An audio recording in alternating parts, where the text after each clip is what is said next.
उष्ट्र आसन, camel pose. उष्ट्र आसन ये एक संस्कृत शब्द है जिसका अर्थ होता है ऊंट मुद्रा।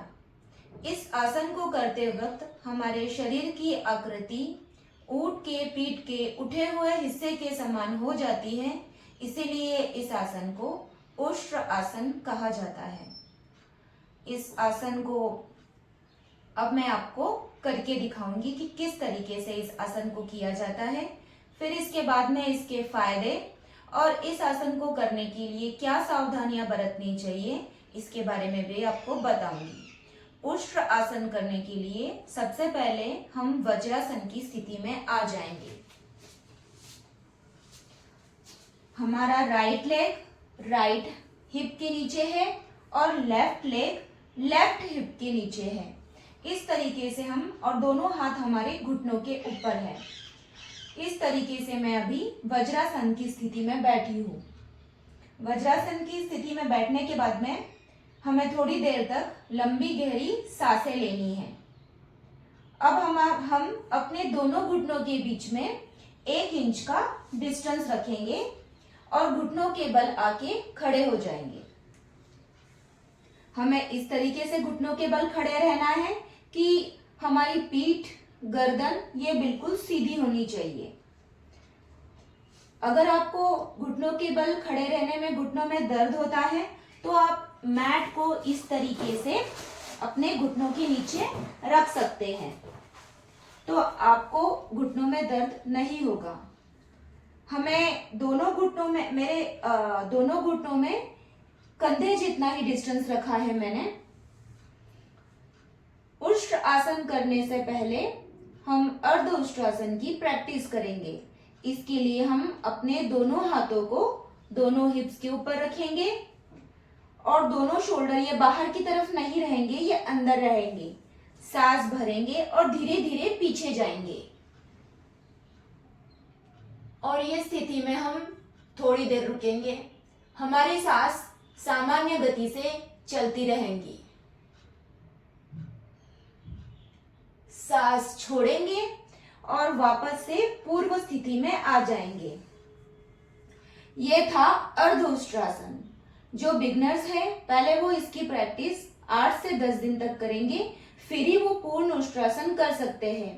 पूर्ण उष्ट्रासन करने के लिए दोनों हाथों को हम सामने की तरफ लेके जाएंगे, सांस भरेंगे और अपना सीधा हाथ सीधे पैर की एड़ी के ऊपर रखेंगे और उल्टा हाथ उल्टी पैर की एड़ी के ऊपर रखेंगे। सांस भरा है मैंने अभी, सीधा हाथ सीधे पैर की एड़ी पर और उल्टा हाथ उल्टी पैर की एड़ी पर। और ये स्थिति में हम कुछ देर तक सामान्य गति से सांस लेंगे।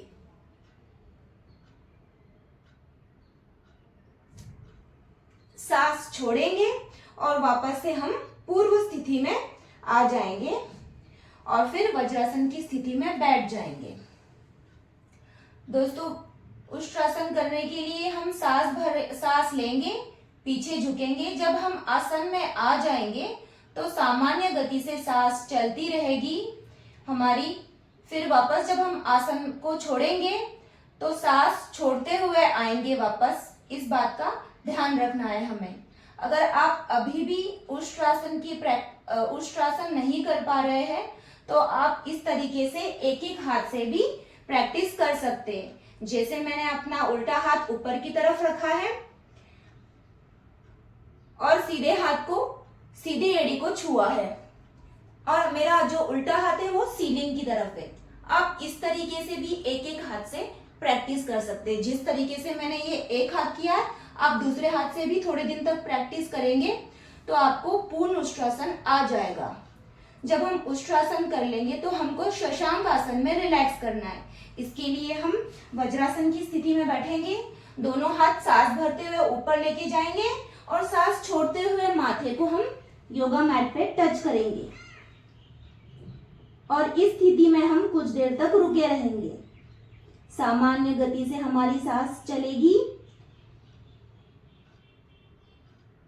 और वापस से हम वज्रासन की स्थिति में आके बैठ जाएंगे। तो दोस्तों अब मैं आपको उष्ट्रासन के फायदे और इस आसन को करते वक्त में हमें क्या सावधानियां बरतनी चाहिए इसके बारे में बताऊंगी। उष्ट्रासन जब हम कर रहे थे तो हमारा शरीर का जितना भी ब्लड फ्लो है वो सारा सर की तरफ और छाती की तरफ बढ़ गया था।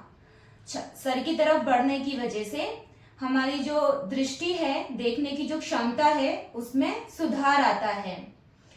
हमारे जो नेक मसल्स है वो स्ट्रेच हो रहे थे। नेक में हमारे गले में हमारे थायराइड ग्रंथि है।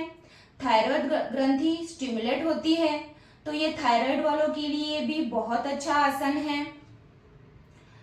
उसके बाद में जब ये हमारी छाती है ये सामने की तरफ फैल रही थी, ओपन हो रही थी, तो छाती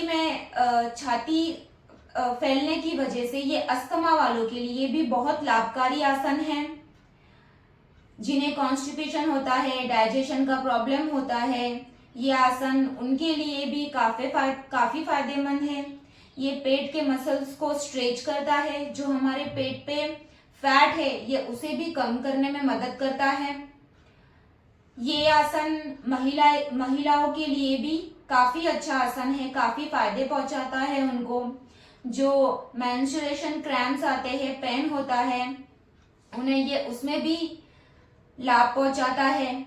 इस आसन को करने से पेल्विक उष्ट्र आसन किन्हें नहीं करना चाहिए? उष्ट्र आसन जिन्हें हाई बीपी है, लो बीपी की समस्या बनी रहती है, वो ये आसन ना करे। जिन्हें गठिया की समस्या है, जिनकी अभी अभी पेट से रिलेटेड कोई सर्जरी हुई है, वो ये आसन ना करे।